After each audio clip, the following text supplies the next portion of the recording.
Eu tenho como convicção de que a maturidade, ela pode ser percebida à medida em que nós vamos tendo um olhar mais abrangente.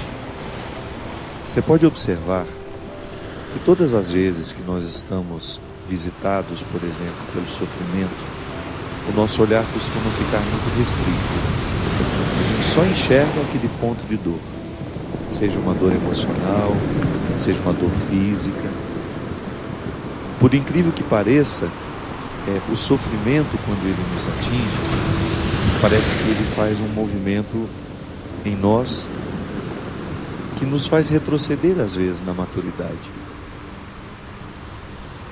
É claro que o sofrimento nos amadurece, mas às vezes a gente precisa de uma experiência de distanciamento dele para a gente poder alcançar a maturidade que ele nos traz.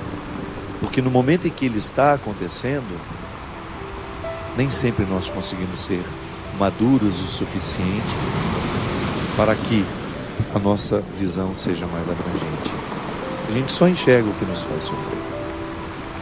E é por isso que nós necessitamos tanto de pessoas que nos ajudem a ampliar o olhar. Eu acredito, minha gente, que a nossa maturidade ela vai nos dando esse benefício, além dos muitos outros, né? Porque nada pode ser mais saudável a nossa vida emocional, a nossa vida espiritual, até mesmo a nossa vida física, que é a nossa maturidade.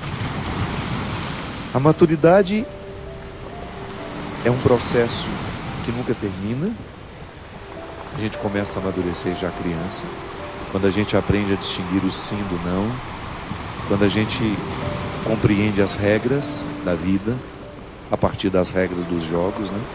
Piaget, que é um grande nome, na verdade ele era um biólogo que se tornou muito importante para a psicologia educacional. Ele dizia que não adianta você querer ensinar a uma criança as regras morais do certo e do errado com histórias muito complexas. A melhor maneira de fazer uma criança a compreender do ponto de vista moral o que é certo, o que é errado, é colocando-a numa brincadeira. É o lúdico, é o jogo que nos ensina as regras da vida. Então, quando você põe uma criança para brincar com outras crianças e estabelece regras para aquela brincadeira, isso pode, isso não pode, ela naturalmente vai conquistando essa maturidade, essa capacidade de distinguir o certo do errado. Ela amadurece ali. Então, em algum momento da vida, nós começamos a amadurecer. A gente começou a sair de nós. Porque o que é o amadurecimento? É uma capacidade de estar em si, que a gente nunca deixa de estar em nós, para depois você lançar um olhar para o outro. Não dá para fazer o contrário, do olhar de fora vir para dentro, não. É sempre um movimento que inicia em nós. Toda a visão que eu tenho do mundo parte da visão que eu tenho de mim. É por isso que às vezes a gente encontra pessoas muito pessimistas com as outras, né? Não acredita em ninguém, não acredita na bondade do mundo. É porque ela não se enxerga uma pessoa boa. Então ela faz uma leitura de si, não encontra muita coisa interessante, aí ela começa a fazer a leitura de todo mundo da mesma forma como ela se lê. Por isso que a gente precisa ter paciência com essas pessoas. O que a gente precisa ensinar e aprender o tempo todo é que o olhar que nós temos sobre nós, ele é determinante no olhar que nós temos sobre os outros. É assim que a gente amadurece, com um olhar particular, íntimo, para dentro, que depois me proporciona olhar os outros também. E as nossas relações humanas, elas vão ficando muito mais saudáveis à medida em que esse olhar que me joga para dentro e que depois me devolve para o outro é maduro.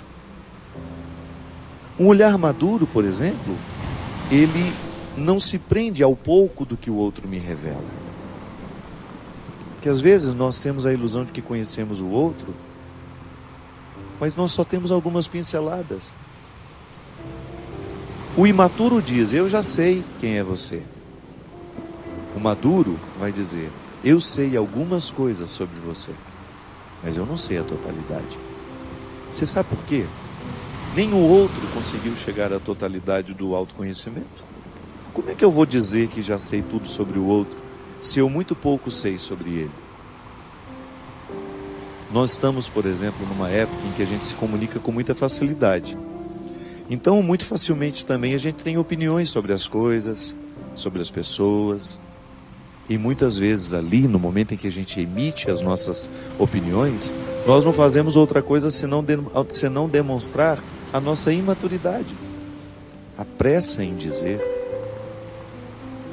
É impressionante como hoje nas redes sociais uma pessoa é facilmente crucificada por uma notícia que saiu sobre ela.